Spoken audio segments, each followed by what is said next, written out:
Veme. Un gesto simple y cercano. Ver, mirar, acompañarme. Abrimos una ventana para observar, descubrir y compartir. Un recorrido posible, un lugar, una escena, una idea, una conversación. Que se despliega sin prisa, con atención al detalle y al contexto.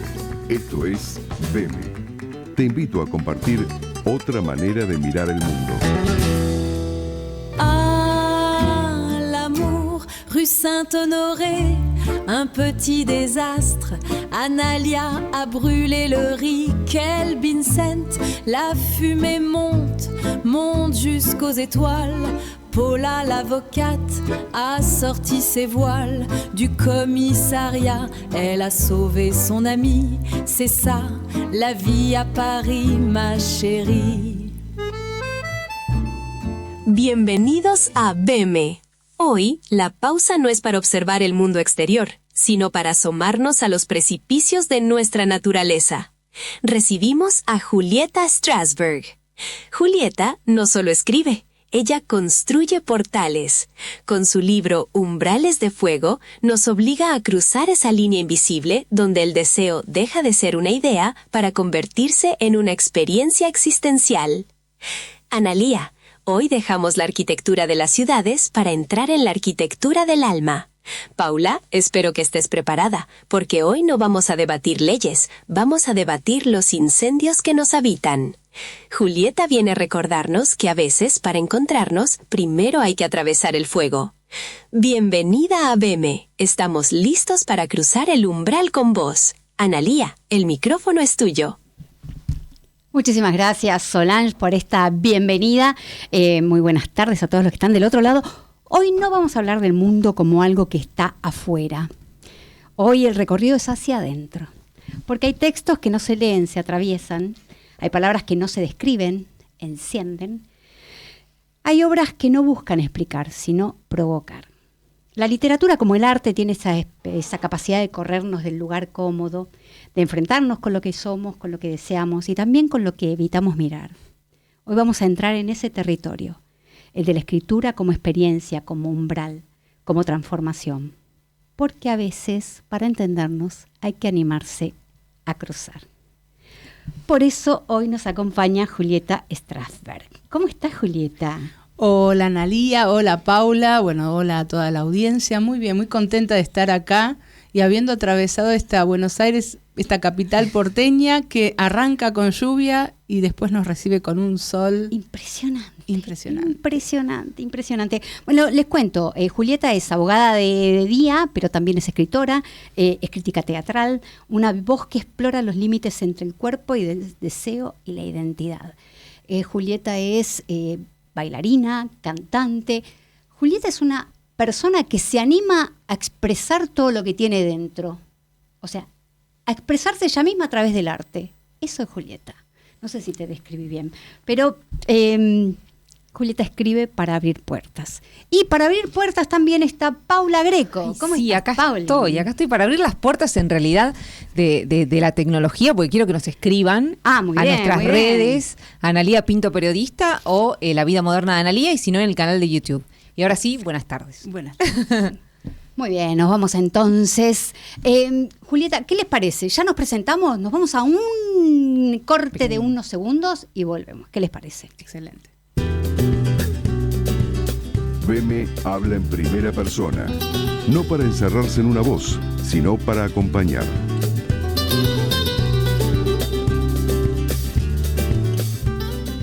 Aquí estamos de vuelta, muy bien. Bueno, le damos inicio a este programa. Sí. Tenemos un ritual aquí. El invitado de la semana anterior te dejó una pregunta. La pregunta es, ¿cuál fue la última muestra que fuiste a ver? ¡Qué bueno! ¿Viste? ¡Qué adecuado! Increíble. La última muestra. Uh-huh. Bueno, no es una muestra de pintura, pero es una muestra de libros. Estuve en la Feria del Libro. Sí. Así que vale como espacio porque ahí también en las tapas, en el arte de los libros vemos también mucho arte, como vos me presentaste, pero exacto, soy pintora también. También pintora. Este es mis umbrales.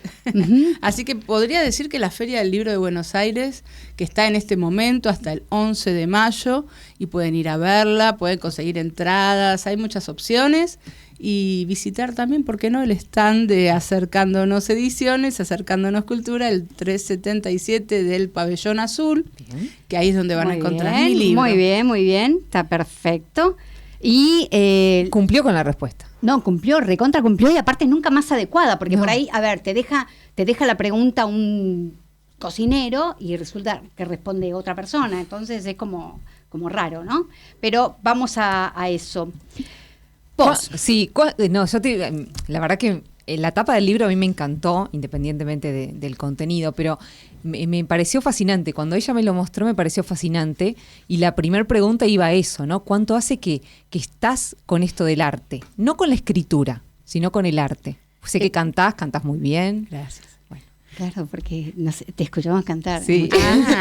Estuvieron espiándome, me estuvieron estoqueando. No, en persona. Cierto. En el karaoke de tu casa. Claro, sí, por supuesto. Es maravilloso. Fue un evento privado. Claro, un evento privado, eso sí. Y bueno, y además rompí el hielo y fui la primera en cantar. Pero cruzaste el umbral. Eso, ¿viste? Eso pasa. Me gusta mucho. Qué bueno esto de cruzar los umbrales.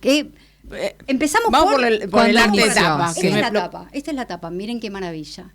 Más allá de los colores, ¿no? Porque, a ver, después vamos a hablar más, nos vamos a adentrar en lo que es Julieta y en lo que encontré yo en el libro, pero cada uno encuentra en el libro lo que es para cada uno. O sea, absolutamente. Que no lo vamos a relacionar con todos. Pero como yo siempre encuentro la nostalgia, este libro, esta tapa, esta obra, tiene mucho de nostalgia, pero ¿qué? Tiene color. Sí. Es una nostalgia colorida, que es otro tipo de nostalgia. Es una nostalgia productiva. Igualmente para mí todas las nostalgias son productivas, pero bueno, ¿querés contarnos?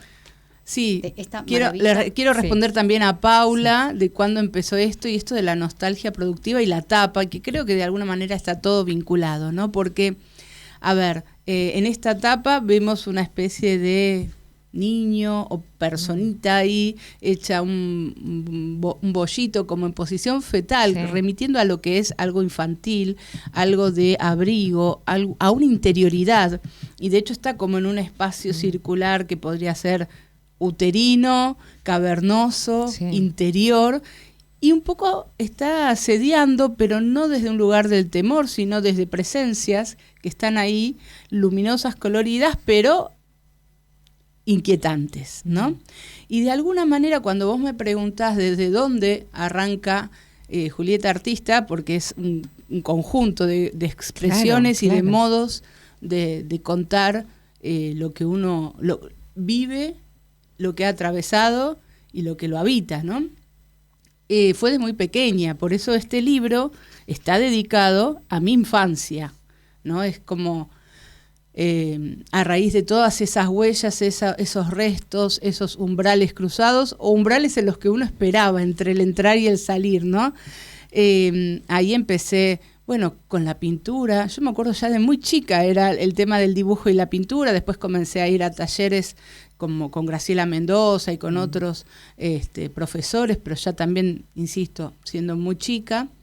Y el tema de la escritura era otro lenguaje, otra forma pero quizás ni siquiera es escribiendo, era recitando, porque antes de aprender a escribir y a leer, mi mamá me hacía estudiarme de memoria poesías y las recitaba, con lo cual me acuerdo de una escena en jardín, yendo a la escuela primaria, la escuela número 8 de Liniers, y estando en medio del patio y declamando una poesía que probablemente era bastante inadecuada para mi edad, porque siempre eran fuertes, mujeres desgarradas, historias terribles, y ahí yo declamando, podría haber sido un hombres necios que acusáis, o viendo a Garrick, actor de la Inglaterra, el mundo al verle sonreía, eres el más hermoso y el más feliz, y el cómico reía,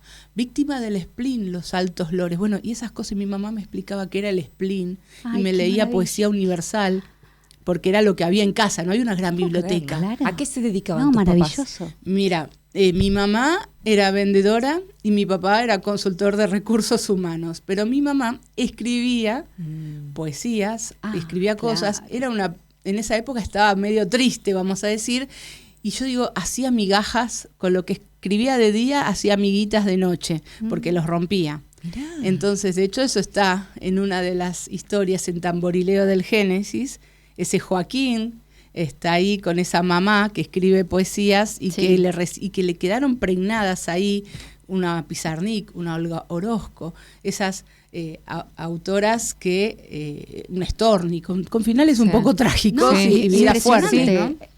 Justamente, bueno, igual no me quiero ir a los disparadores, porque justamente lo nombraste a Joaquín y también tengo marcados un montón de cosas dentro de Joaquín, y porque lo que sucede cuando conoces al escritor es que estás buscando, ¿entendés? Estás husmeando, claro, estás viendo qué podés encontrar y coincidencias. Digo, pero acá esto es muy de ella, esto es muy... Y entonces uno lo ve desde otro lugar, pero después también pasa esto de que lo ve desde uno. Pero quiero cumplir más o menos lo que fuimos armando, como para no dejarnos nada de lo que teníamos planeado y después meternos en ahondar en los detalles, ¿no? Que me encanta. Pero bueno, el origen, vos dijiste la palabra, y esto lo tomé al programa como un juego de palabras.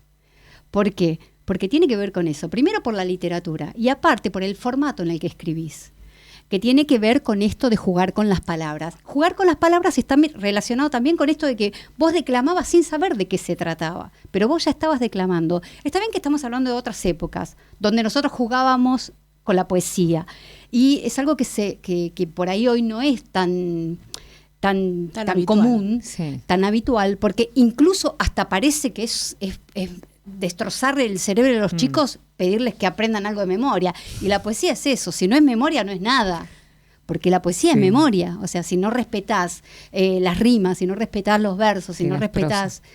O sea, no existe la poesía, por lo tanto es tan importante y lo estamos descartando, es lamentable, es una pérdida lamentable, pero bueno, es parte de esta nostalgia que estamos viviendo también. Pero vamos al origen que está representado en tu libro ahí, en la génesis de todo. Entonces está esto de cómo nace el arte. Cómo nace el artista ya lo sabemos, cómo nace la escritora. Sí, ¿cómo nace? Y la escritora empieza también desde los umbrales, por eso no podía llamarse de otra manera.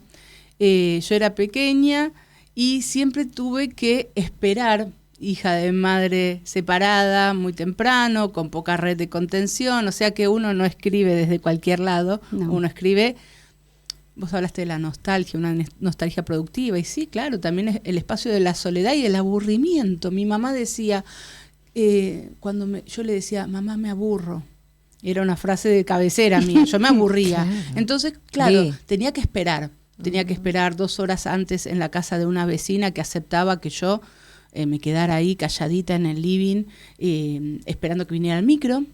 Era la primera en ir, tenía 1 hora de ida, era la última en entregar, era 1 hora de viaje. Después, cuando iba a la colonia, también tenía que ir con mucho secreto y quedarme esperando antes que abriera la colonia, sin que nadie supiera. Bueno, había muchas esas cosas de esos espacios de espera. Y allí yo lo que hacía era inventarme historias, jugar, me metía para adentro. Claro. Y en un momento me empecé a enganchar tanto con mis historias y mis inventos, y eso cubría tantos espacios quizás de soledad, ¿no? Que lo empecé a hacer carne, lo empecé a hacer hábito, empecé a vivir en esos espacios y cada vez me gustaban más, quizás me gustaban más que lo que pasaba afuera. Entonces cuando estaba en el transporte con mi mamá o en algún lugar, le decía, mamá, ¿me puedo ir a jugar un ratito adentro? Y jugar adentro no era ir adentro en la casa. Dentro tuyo. Dentro mío. Y yo cerraba los ojos y retomaba las historias donde las había dejado y las continuaba. Y después con el colegio también empecé a escribir. Después hice lo mismo que mi mamá una vez, rompí todo y me empecé a expresar más en la pintura. Claro. Necesitaba la mancha, incluso la violencia que tiene el lenguaje de la pintura, al menos como yo lo trabajaba, que era sin un plan predefinido, mancha, color, mucho trabajo de color, y dejando que la tela y lo que iba surgiendo me interpelara y me dijera cuál era el camino, que encontrando, como decía alguno, ¿no? Encontrando más que poniendo. Y después volví a escribir, y después me volví a vincular, siempre leyendo mucho, estudiando mucho, por supuesto. Y cuando escribías o cuando comenzaste a escribir, ¿comenzaste con esas historias que vos tenías dentro tuyo o escribías otras cosas que venían? No, calculo que empecé siempre desde algo que me interpelaba desde lo personal. Para mí, la experiencia personal es un punto de partida que justamente con los talleres literarios que uno hizo después, más de 10 años con Gabriela Stoppelman, trabajando este tipo de cuestiones y tratando de alejarnos de lo que es el primer recurso que uno tiene, que es la propia historia, y tratar de universalizar esto que decía Analía, ¿no? De escribir para que otros también puedan encontrarse y remitirse ahí. Entonces, despegarse de todo lo personal y salir de la literatura del yo, con lo que a lo mejor a veces cuesta, sobre todo para quienes tenemos como punto de partida ese cartoneo de historias, esas huellas, ese lugar por donde uno ha transitado, ese rasgo de una persona que armás un Frankenstein, decía el otro día, ¿no? Gabriela, en la presentación del libro, es un poco de algo que viste, que sentiste, que te contaron. Cualquier cosa para mí puede ser un disparador y después para crear. Ensamblo como quien trabaja, como cuando era chiquita y hacía con los rastris y ponías uno arriba del otro y armabas algo o nada, pero lo expresabas. Y bueno, y los talleres con sus ejercicios, con sus propuestas, sirven mucho para que uno vaya corriendo el límite, porque si no uno escribe siempre lo mismo, lo que se le ocurre, lo que le parece, la historia propia, y ahí puede ser interesante desde lo terapéutico, pero no sé si ahí tenemos literatura. Para pasar ahí hay que hacer algo más, ¿no? Claro. Me parece. Claro. Y además siento que también vos no solamente querías hacerlo terapéuticamente, escribir, sino también trascender, ¿no? Y tratar de ayudar a otros que quizá estén atravesados por la misma situación o que hayan estado atravesados por esa situación para que se vean reflejados en la historia. Sí. ¿Es así? En realidad no es un libro que apunta a la autoayuda, ni mucho menos, pero no, digo porque incluso alguien me escribió si tenía que ver con la escuela Waldorf y mucho menos, algo le remitió ahí, no sé qué, pero no, son historias que un poco como decía Analía, ¿no? Uno puede identificarse porque hay algo de la soledad, del dolor, de la tristeza, de la melancolía o incluso de la ironía o de la risa, que es universal. Entonces, en algún lugar a todos nos toca, ya sea que te identifiques o que veas el rostro de una tía, claro, o un gesto de alguien y digas, mira esto, o aunque sea algo fantasioso, porque hay también mucho de una atmósfera fantástica y situaciones que tratan al menos de ser inquietantes y jugar con esto cotidiano corrido de lugar, con ciertos desplazamientos, ¿no? De lo cotidiano. Bueno, Juli, es un poco ahí. ¿Sabes qué? Quiero cerrar esta parte con el tema de cuándo te hiciste, para hablar un poco de vos, ¿no? Porque estamos hablando de esta riqueza espiritual, ¿no? Y esto no tiene nada que ver, no es peyorativo con la abogacía, Paulita, porque vos sos una mujer muy rica espiritualmente. Pero digo, saber dónde estuvo la abogacía, claro, porque no la encuentro. ¿Cómo llegás a la abogacía con todo este universo tan rico? ¿Cuándo te entristeciste? Claro. ¿Cuándo llega la abogacía a tu vida y por qué? Porque sea algo tan lejano a lo que vos estás contando. Es la vida de un abogado. Entonces, qué interesante esto que me preguntan, ¿no? Porque uno lo puede ver y uno ve todas las vidas y hay algunas que son más lineales y hay otras que es como un calidoscopio que se proyecta con muchas luces, con sus luces y con sus sombras. La abogacía llega inspirada por muchas historias que están aquí presentes en el libro, no es ajeno. Hay violencias, hay infancias abandonadas, hay abusos, hay dolores, que yo observaba de muy temprana edad que esto requería una intervención no solo artística, poética, catárquica y demás, sino también que había una falta en muchas personas y situaciones que yo observaba de justicia, de derecho, de ley, de orden. Y equivocadamente, quizás porque algún día me lo dijo un profesor en tercer año de abogacía en la UBA, me dijo, Strasberg, ¿usted por qué estudia derecho? Y yo le dije, no, porque yo voy a hacer justicia. Y entonces me dijo, Strasberg, sea asistente social, haga otra cosa. Me dice, me dice, la justicia y el derecho es como un tren que uno lo mira a la distancia, parece que en algún punto se juntan, pero esto no ocurre. No obstante, yo creo que yo me enojé mucho con ese profesor, me pareció muy absurdo lo que decía.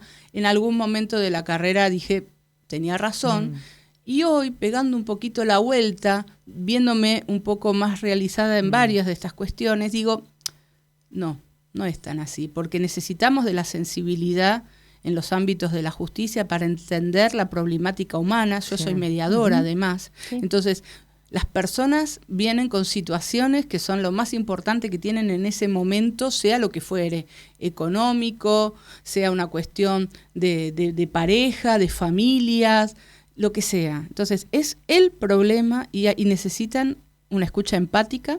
Y además, si hay algo que necesita el derecho es creatividad, porque operadores jurídicos que reproduzcan un modelo los hay en demasía. Ahora, personas que lleven una visión un poco más ampliada, más creativa, y le busquen, como lo necesitamos en los mediadores, ampliar la torta, como le decimos nosotros, o cambiar un poco el juego con el jiu-jitsu de la mediación.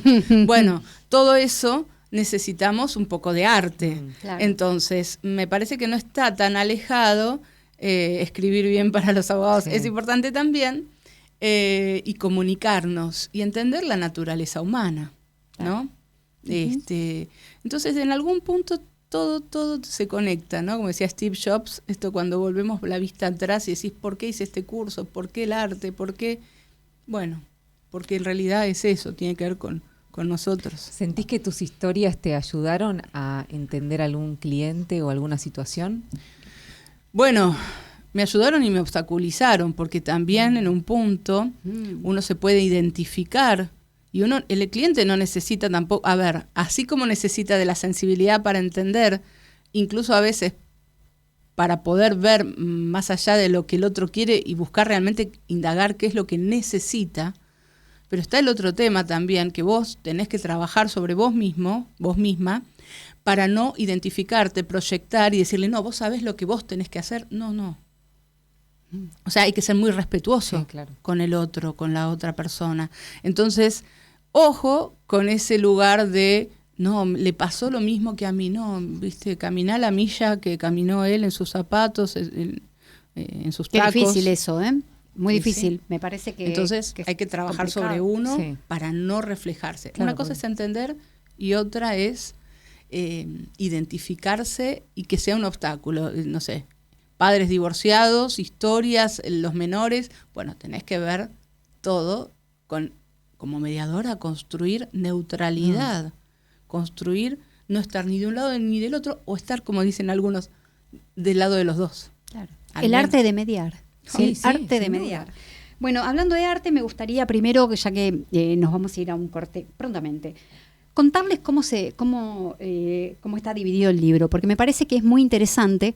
El libro no tiene capítulos, tiene relatos, pero sí está dividido en 3 partes que llaman la atención por cómo se nombran. Entonces, la primera parte es ancestrario, la segunda parte se llama cronofracta, y la tercera parte es ausentario, que uno, escuchando las palabras, puede decir, esto puede ir por este lado, esto puede ir por el otro. Me pareció muy interesante esta división del libro, porque dentro de cada parte, por supuesto, tiene todos los relatos que tienen que ver con eso, con lo que significa esta palabra inventada.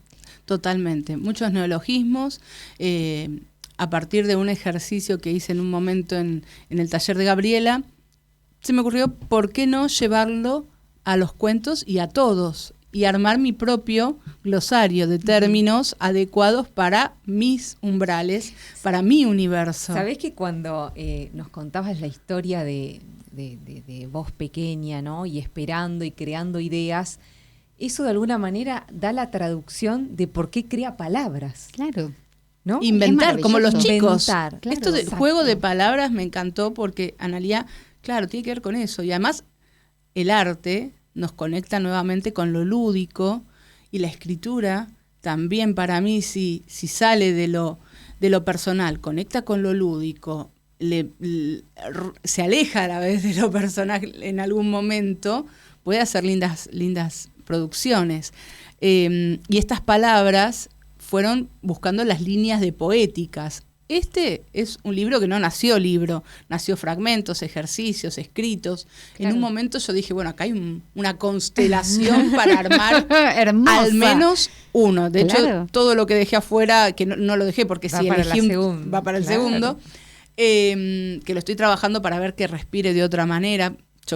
Para mí ya estaba, pero Gabriela siempre me dice, no. Y con este me dijo lo mismo. Yo en unas vacaciones dije, me dedico a armar el libro, porque ponerlo en orden es un trabajo aparte. Se lo presento y me dice, fantástico, me dice, pero lo ordenaste por temas. Sí, me encanta por temas. No, me dice, vamos a buscar las líneas de poética. Y fue todo una pelea que nos llevó un año más. Muy bien, estamos con las palabras. Entonces, como estamos con las palabras, y la palabra es presentación, presentanos tu libro. ¿Tenés ganas de leer? Sí, por buenísimo, supuesto. Entonces. Les voy a leer, si se pueden, 2, porque son cortitos. Dale, sí. Uno porque lo eligió mi amiga Verónica Pérez Lambrecht, que es quien escribió el epílogo. Gaby escribió el prólogo. Y bueno, la contratapa, Mariela Asensio, que es una actriz, dramaturga, directora, una genia. Ella me hizo la contratapa. Vamos con Faldoncitos, que fue el que leyó Vero en la Feria del Libro. Cuando era chica, la piel me parecía un prodigio. Crecía, se estiraba, se rompía y se arreglaba sola. Transformaciones de colores. Colorada por la vergüenza. Más oscura al sol. Pálida del susto. De texturas, tamaños y arrugas que me fascinaban. La idea de que mi abuela alguna vez había tenido poquita piel como un bebé me parecía un eco de otra vida. Con el tiempo la piel se amontonaba, en sus pliegues se contaban los años. La casa olía a polvo y memoria. Lo que colgaba del cuerpo de mi abuela me parecía una pila de platos tras el almuerzo. Cuando ella, de pelo blanco y ralo, miraba distraída la novela, yo comenzaba a acariciarla. El pelo, la cara, el brazo, y cuando se descuidaba, ¡zas! Un pellizco o un tirón del pliegue. Era un juego entre curiosidad y cariño. Me fascinaba pellizcarle los faldoncitos, tironear y ver si sentía algo, como si fueran puertas a un mundo que anhelaba descubrir. Del cuello le caía un colgajo, igualito al de la gallina de la vecina. A mi abuela se le moría la piel por adelantado. Yo, inocente, jugaba con lo que parecía el final de su historia. Al principio protestaba, corría con la pantufla en la mano y me tiraba el pelo al grito de a ver si te gusta que te hagan lo mismo. A mí, claro, no me gustaba nada, además lo sentía injusto, lo mío era un experimento científico. ¿Qué justificación tenía ella para esos tirones? Mis rulos estaban bien sujetos, las orejas evidenciaban su pertenencia al resto. Con los años dejó de protestar. Ya ni corría, ni se enojaba, apenas suspiraba y me dejaba hacer. Esos pellizcos quedaron archivados en mí. No sospechaba que aprendería el experimento inverso. Durante la adolescencia descubrí que la piel se podía expandir sin esfuerzo. Con 2 raciones de puchero del tío Miguel alcanzaba tamaños insospechados. Me causaba risa compararme con la abuela. Yo crecía mientras ella parecía achicarse. Cada marca nueva en mí era un trofeo. Ella, con los ojos de siempre, pasaba lista por los nombres que a veces olvidaba. Entre sus dobleces se escondían recuerdos y caras. No cabían tantos años en tan pequeño cuerpo. El sobrante tapaba la salida al resto. Yo, en cambio, estaba en pura expansión. En la cocina de Devoto, la abuela Julia cerraba pañuelitos de queso con la destreza de siempre. El dedo gordo pintado de blanco, que chupaba antes de sellar la masa. Me parecía grotesco y gracioso a la vez porque era ella. Un día me reconoció de primera. Julita, tengo miedo por vos. Si seguís agrandándote, vas a reventar, me dijo. Esa noche no despertó.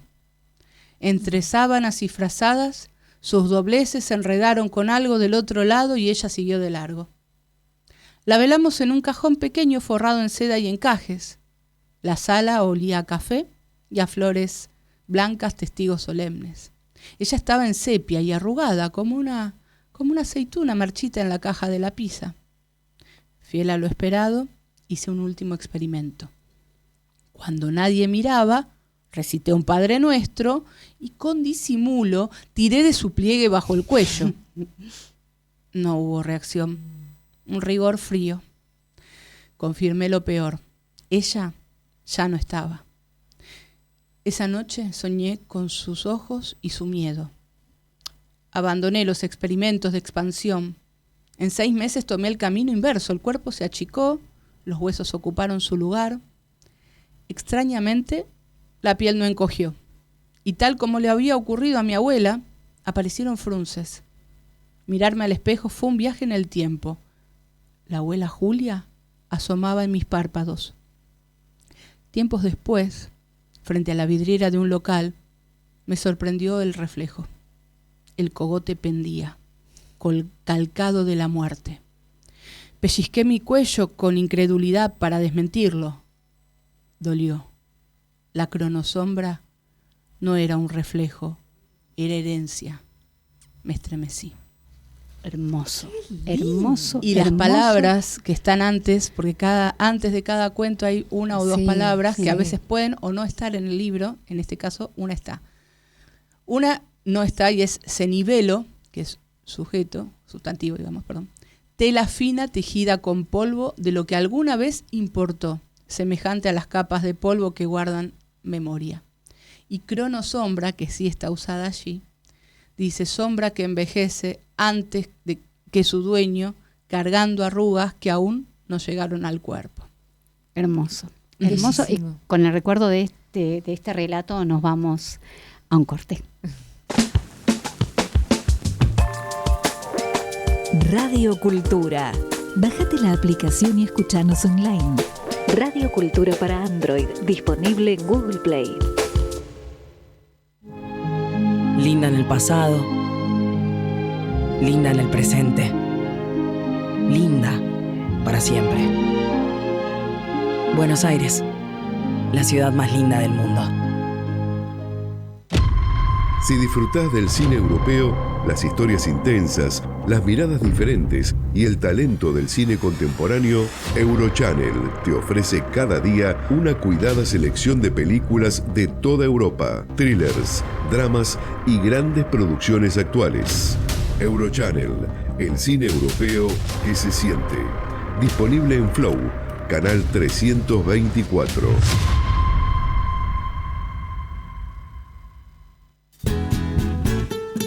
Seguimos en BEME, otra manera de mirar el mundo. Muy bien, aquí estamos de vuelta. Qué maravilloso que le estoy pasando buenísimo. Y bueno, sí, ¿contamos? Yo voy a lo mío. Exacto. Vamos. Ahí es. Saben que nos pueden escribir a Analía Pinto Periodista o La Vida Moderna de Analía, y si no, a nuestro canal de YouTube. Muy bien, perfecto. Bueno, hago Quedamos una pausa. Emocionadas. Sí, por supuesto. Yo sí. Es muy, pero muy interesante escuchar al autor cuando lee, cuando hace la lectura. Bueno, y ahora te vamos a escuchar también contándonos una receta. Sí, una receta. Digo contándonos una receta, sí, porque en realidad... Nosotros tomamos apuntes. Claro, también. Por supuesto. Como vos contás, entonces contanos una receta. Esta abuela de la que yo hablo cocinaba, y uno creería que entonces uno aprendió a cocinar, y no es el caso. Pero traigo a mi papá, ya que la traje a mi mamá y la traje a mi abuela, traigo a mi papá, que son los personajes de mi infancia entre todos. Y me acuerdo de ser muy chica, mi papá recién separado, tenía que vivir solo y cocinar. Entonces hacía como un ritual, y me acuerdo que uno de los primeros encuentros en ese departamento de Concepción Arenal era: vamos a cocinar, me decía, y yo te voy a enseñar para cuando vos te vayas a vivir sola. Digo, yo era muy chiquita, ¿no?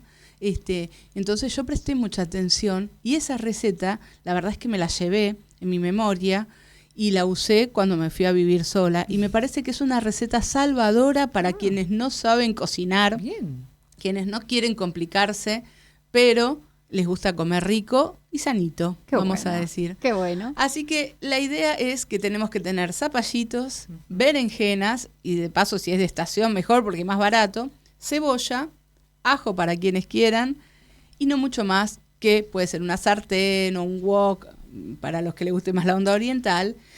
Le podés poner algún aceitito para calentar, tenés que cortar todo bien finito, tipo juliana, ¿no? Uh-huh. Y lo primero es poner la cebollita, hasta que ese fuego, que no tiene que estar muy fuerte, la deje transparente.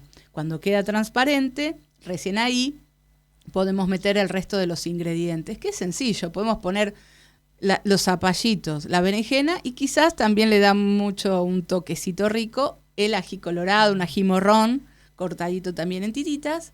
Todo eso lo revolves, se hace súper rápido, el propio jugo y la propia agua que va alargando este tipo de verduras. El que quiera, a lo último le agrega un chorrito de salsa de soja o demás, pero tampoco es necesario. Lo vas revolviendo y te digo que en un ratito tenés un saltado oriental o criollo, podríamos decir, porque me lo enseñó mi papá, amante del asado y de cortar el pasto.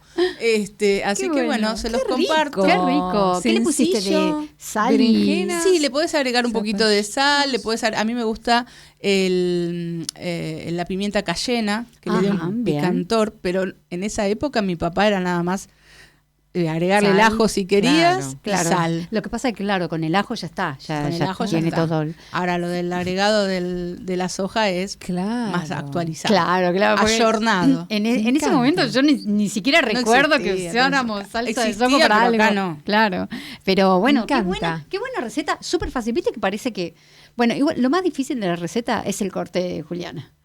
Sí, pero lo puedes hacer en daditos también. Bueno, para mí no, es como que tienen que quedar tiritas. Tiritas. Y obviamente al morrón hay que sacarle toda la parte blanca y las semillitas para que no deje ese amargor. Es verdad eso, siempre la parte blanca hay que sacarla. Exacto. Bueno, hablando de sacar, no sé, tenemos... Mira, si vos querés, porque ya hay bastantes, arrancamos con las preguntas y después seguimos hablando con... Bueno, arranquemos con alguna pregunta por ahí, pero yo me quedo con 10 millones de preguntas. Yo también. Mira, bueno, vamos, hago 3 preguntas y preguntamos nosotros. Ok, dale. Bueno, Marisela dice, yo siempre quise escribir, pero me da vergüenza publicar. ¿Vos cómo hiciste para animarte? Fue una necesidad en algún momento. Tenía tanto ya escrito, y tengo un montón escrito todavía que no he mostrado, poesía, novela, más cuentos, pero en algún momento necesitas salir de este lugar donde solo te validás vos y tu grupo muy cercanito y querés ver ese producto, ese trabajo realizado y que lo escuchen otras personas, compartirlo, porque hay algo de la obra de arte en general que es muy solitaria, que es todo el proceso de producción. A lo sumo, le mostrás a un familiar, mira lo que pinté, mira lo que escribí. Pero después está la obra de arte para completarse, necesita de la mirada del otro, de la otra, que puede ser que después te diga, no siento nada, me encantó, no me gustó, me hizo llorar, me hizo reír, o todo eso junto. Sí, pensaba en eso. ¿Qué pasa con las devoluciones, no? ¿Cómo uno las recibe? Y bueno, eso es uno de los grandes temores cuando uno decide publicar o mostrar un cuadro. La gente te puede decir cosas muy bonitas y está en uno saber no quedarse ni con lo lindo ni con lo feo, entender que son las opiniones y el impacto que el trabajo de uno hasta ese momento con las herramientas que hasta hoy, hasta el día que dije basta, porque me dijo, el editor me dijo, o me lo mandás o no entras a la feria del libro, no, está bien, te lo mando, porque si no uno sigue tocando y sigue haciendo y lo podría escribir 20 veces de distintas maneras. Es el libro que pude en ese momento y seguimos trabajando. Entonces, a Maricela, Marisela, que le gusta escribir, lo primero es, bueno, hay que escribir, hay que prepararse, no es una ciencia oculta, se ejercita, se mejora, se corrige, hay que tener personas que realmente te hagan también un acompañamiento profesional, porque digo, hay una responsabilidad en salir al mundo y mostrar lo que uno hace, porque bueno, hay un otro que va a leer, va a dedicar su tiempo y uno tiene que respetar al lector o al que va a ver, por lo menos esa es mi idea. Y después, bueno, hay alguien que te va a decir, bueno, podrías ahora con esta constelación de cuentos, historias o cosas que escribís, se puede publicar en las redes también, a veces un fragmentito, leer, ver qué te dicen, pero bueno, siempre es un desafío abrir la obra muy temprano y que a lo mejor frustre algún deseo y algún potencial que allí está, y que si a lo mejor no tiene la escucha adecuada.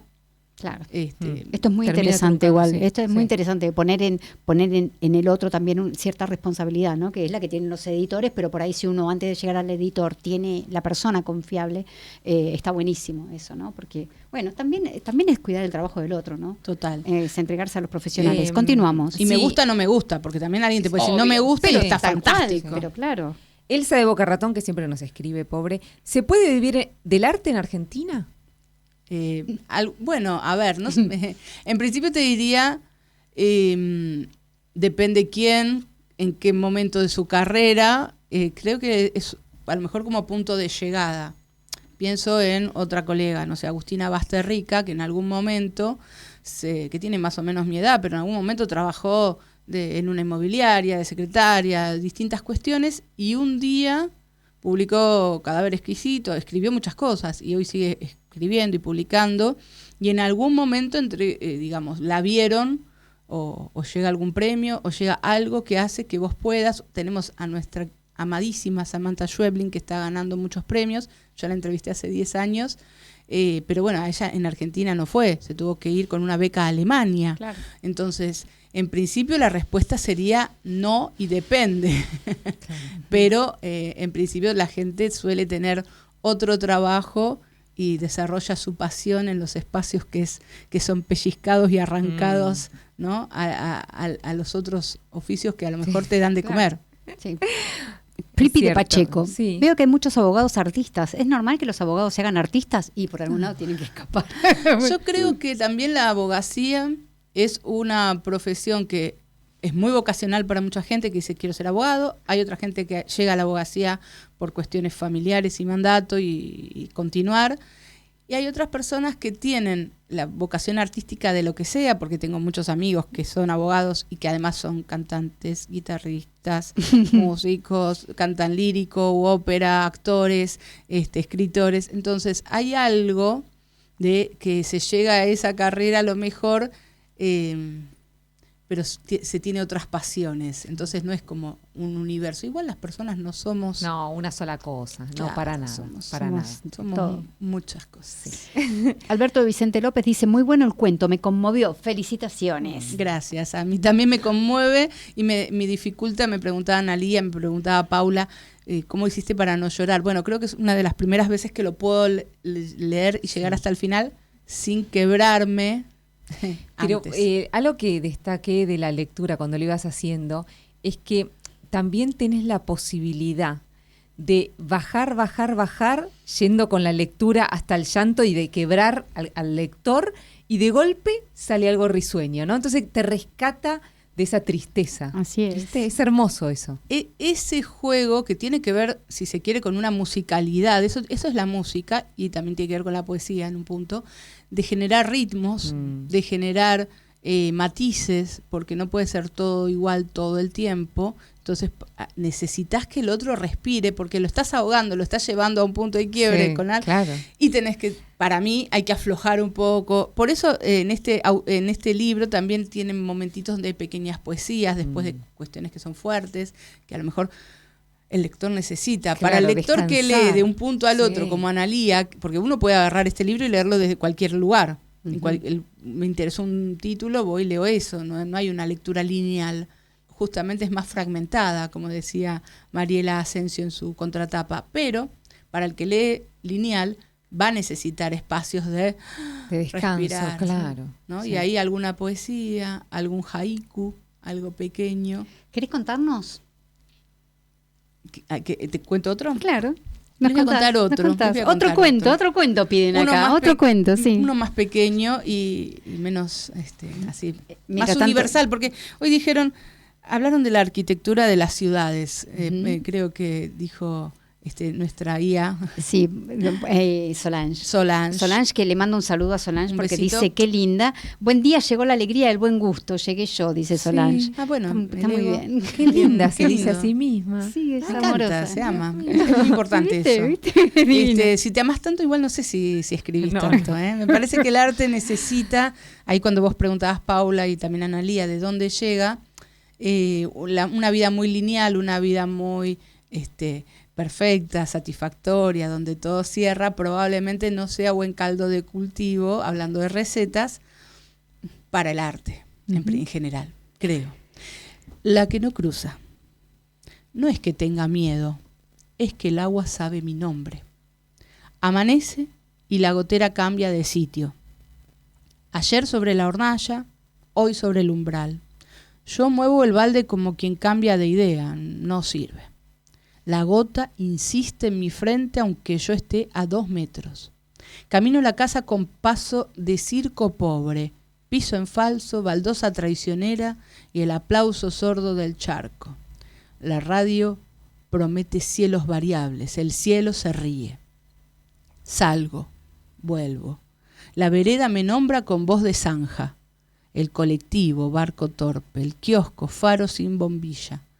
Me visto de oficina, de compra urgente, de visita que no llega. El agua siempre llega. Pongo toallas, pongo fe, pongo la oreja. Del otro lado de la pared alguien canta un tango para paraguas rotos. Al mediodía ensayo la travesía, un salto corto desde la mesa hasta la puerta. Pero mi pie inaugura océanos. La orilla está ahí mismo, la alfombra seca, el ascensor tose, la escalera con afiches despegados. Me digo, ahora sí, ahora voy. La gotera cambia de tono y suelta una sílaba. Vuelvo al balde, lo vacío. Lo vuelvo a poner exactamente donde no cae. Por la tarde el dragón negro con ventanitas vibra en el cielo raso. No pasa, respira. Todas mis versiones se acomodan en sus asientos mínimos. Quisiera pedir que me bajen en la esquina seca, pero acá no hay chofer, solo agua con oficio. A eso de las 7 la marea interior sube con voz de pava, silba, desborda, me sumerge los tobillos. Cambio de estrategia. Rezo al cactus, llamo a mi padre, prendo una lámpara que mastica moscas. La luz también gotea. Noche. El techo aprende mi pulso. Yo aprendo la letanía del balde. El conflicto es una casa. Si la cierro, me falto. Si la abro, me ahogo. Nadie cruza nada. O quizás la gota cruza. Mañana ensayo otro rodeo, otra coartada, otra mochila seca. Mañana, dice la gota. Hermoso, hermoso, hermoso. Qué realidad. Tal cual. ¿No? Qué realidad descripta de una manera que nos llega a todos. Bastante universal. Exacto. Es maravilloso. Quiero hacer una, antes de irnos al corte. Sí. No, nos tenemos que ir al corte, sí. Último corte de unos segundos, por favor.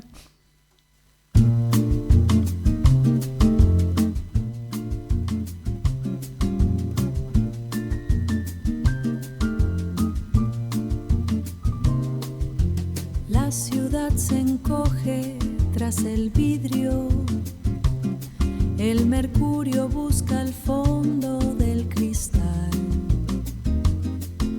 Afuera la prisa es un oficio. Aquí el tiempo se vuelve horizontal. 1000 grados de distancia entre la calle y este abrigo. Soy un náufrago de sábanas sin más testigo. Déjame ser el punto que no se mueve, no se mueve. Mientras el cielo afuera se vuelve nieve, se vuelve nieve. Gracias, Solange, por esta canción hermosa que compusiste. Bueno, vamos con las palabras. Porque me interesa hacer esto de todas las marquitas. Obviamente no vamos a llegar a que yo pregunte todo lo que tenía para preguntar, pero sí me interesa esto de cómo se va generando la necesidad de escribir. ¿Cómo se van generando? Entonces, puedo decir, para aquellos que tengan ganas de leer el libro, que está bueno, porque también una parte del libro, o muchas partes del libro, responden la pregunta de Paula sobre cómo es que empezaste a escribir. Porque se habla de esta lucha que tenemos con la hoja en blanco. Entonces, se hace referencia desde cada uno de los personajes. Siempre algún personaje tiene que ver con la hoja en blanco. Entonces, es muy interesante cómo se plantea esto. La hoja en blanco, la situación esquiva, no sé, las ideas, cómo te vienen, cómo afloran las ideas, o de dónde las sacás, o cómo las rebuscás. Entonces, bueno, me parece que está buenísimo esto, que todo el tiempo. Pero quiero hablar de... Bueno, vos ya hablaste de las berenjenas y todo eso, que ya lo tenía, pero ya me lo sacaste, así que ya está. No conté de la berenjena, de la violencia y todo eso, pero justo mirá vos, no me había dado cuenta que traje lo de las berenjenas. Sí, en otra circunstancia, lo de la berenjena no tiene desperdicio, es maravilloso cómo está descripta, porque para eso es la poesía. Cristales. O sea, para esto es la poesía. Se me mezclan todas las cosas que le quiero preguntar, porque en estos relatos... me pareció algo súper constructivo y que se disfruta enormemente, Julieta, y acá es chapó. ¿Cómo traes a colación escenas que nos traen a cierta infancia distinta porque nos traes a Federico García Lorca de una forma absolutamente divertida, porque uno dice, ¡ay, qué bueno esto! ¡Qué bien que lo interpretaste! ¡Qué bueno que utilizaste esta frase! Porque es magistral que hayas usado en este momento esta frase de García Lorca. Lo mismo con la Pizarnik, lo mismo con Alfonsina Storni. Es maravilloso porque te dan ganas de volver a releer estos títulos solo por esa frase que vos utilizás tan bien en tu relato. ¿Cómo se te ocurrió esto? ¿Se creó primero el relato, después la frase? ¿Te inspiraron? ¿Cómo fue? No, la frase aparece después, es como que va cayendo y la va pidiendo. Incluso el de Federico, un amigo me contó que tenía un loro que se llamaba Federico y yo dije, genial, porque yo tenía dije Federico García Lorca. Lo del loro es... Y lo situé a estos personajes en el umbral del color de un teatro y me imaginé un teatro abandonado y empecé a tirar de estos personajes y les voy pidiendo cosas y lleno mucho como con la pintura y después tengo que achicar y limpiar un poco, pero así nació este tema, el de... Bueno, eso es maravilloso. Y aparte... Y las poetisas, bueno, son mis musas. Cuando tiene que ver con todo, ¿no? Pero cuando va construyendo la historia del loro y de los búhos, hay arte. Vos te estás imaginando un cuadro, vos te lo estás imaginando. Por lo tanto, es muy rico desde ese lado conceptual y la poesía. La poética. Uno dice... Bueno, fantástico, leemos una poesía, pero no, estás leyendo una historia que suena a poesía. Entonces, ¿cómo lograste llegar a eso, no? Porque a veces la poesía en sí misma no te cuenta la historia. Es que la poesía no cuenta una historia y a mí cuando escribo poesía me cuesta mucho despegarme de la cuestión literal de contar el cuentito. Entonces, me sale fácil el lenguaje poético, pero en la poesía no contar algo se me dificulta. Entonces, bueno, es muy lindo trabajar con imágenes. Vos hablabas de te sumergías en el cuadro, que fue la idea, y la idea de trabajar desde el arte y desde lo visual. Yo soy muy visual, pinto, leo, escribo y yo me imagino, las veo las historias en mi cabeza y cuando escribo algo, muchas veces necesito seguir escribiéndolo y en las novelas me pasa cuando escribo, quiero lo próximo porque no sé qué va a pasar después. Claro. Entonces yo necesito que el cuento y el personaje me diga qué va a pasar, porque es como engancharme con una serie de Netflix de esas adictivas que no puedes parar. Digo, ¿y qué viene después? ¿Y qué le va a pasar? ¿Y el loro qué hace? que aparte es muy divertido. Así como hay una historia que me parece divina, que es la relación entre Elena y la psicóloga, ¿no? ¿Vos conocés Madrid? No conozco Madrid, hice investigación para poder meter datos que fueran relevantes, me metí en mapitas, miré, hago ese cartoneo también con distintos lugares para llevar y viajar. Ahora, esa psicóloga es una mezcla de Gabriela Stoppelman con una psicóloga que yo tenía y la frase del año ese que estuvimos editando me decía: el libro y la dieta, una sola meta. Y yo dije, es un lema. Entonces me lo quedé y lo cartoneé para esto. La verdad que creo que daría para otro programa más. Sí, si nos acompaña en otro momento. De... Hay un montón de comentarios. Hay algunos que ya están leyendo tu libro, que están fascinados, que lo están terminando. Algunos preguntan si lo pueden conseguir en Amazon. Pero lo que sí decimos es que por ahora está en venta en la Feria del Libro hasta el 11 de mayo. Eso es así. Sí. ¿Y nos va a dejar una pregunta, Anita? Porque ya nos están de allá barriendo. Sí, nos están diciendo que se termina. ¿Ya dijimos todo lo que teníamos que decir de la gente? Quedaron un montón, pero bueno. Ya estamos sobre la hora. Estamos sobre la hora y nos tenés que contar la pregunta que le dejás al invitado siguiente. Le vamos a preguntar cuál fue el último libro o cuento que lo conmovió y por qué. Muy bien, muy bien. Acá te preguntan también, pero ya terminamos, ¿qué buen estilo, cuáles son tus influencias? Bueno, obviamente todas estas poetisas. Mucho de la literatura actual, amo a Samantha Schweblin, amo a, tantos, pero digamos... Con lo que nombramos ya es más que suficiente porque tenemos una bibliografía increíble para leer. Están ustedes del otro lado, es maravilloso. Qué lindo programa. Muchísimas gracias, Julieta, porque es maravilloso, la verdad. Llegamos al final de este recorrido, un recorrido que no fue hacia afuera, sino hacia adentro. Porque la palabra no es solo un medio, es un umbral. Estos umbrales de fuego. Yo que soy tan fuego aparte. El arte como la literatura no está para darnos respuestas, está para hacernos preguntas. Mi nombre es Analía Pinto. Y esto fue Veme, otra manera de mirar el mundo. Hasta el próximo encuentro. Desde la curiosidad, la observación y el placer de contar. Gracias por mirar conmigo. Esto fue Veme, otra manera de mirar al mundo.